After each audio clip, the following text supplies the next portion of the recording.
Ianao nilaza fa hoe namanatsara io ka tsy mamely re. Tena toky azy ka de tsy mba nifanary fa niaraka te. Kanjo taty aorina sendra olana kanana tena fanampy anao izy. Nefa tsy manombena na di susukevitra fa tena velandry ry teo.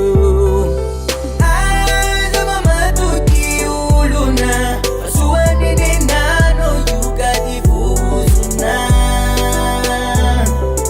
Jesus toko vavolana izy rianino namana tsara ho anao.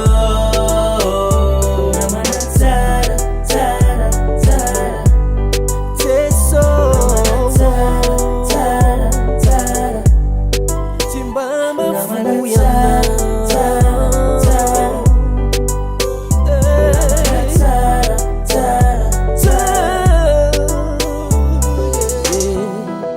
akaiky anao atrany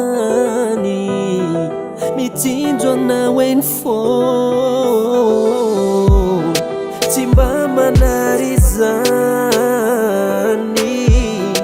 namana tsy mafoy mahay mamorona ny tsy misy hoanao zarehetra tianao tanteraka lazao fa namana mafatrapo tsy mba mandao ka zao omeo anazy lay tanana fa tsara Jesosy Jesosy azamiantehatra ny hafa fa safidy io lay mpanjaka namana tsara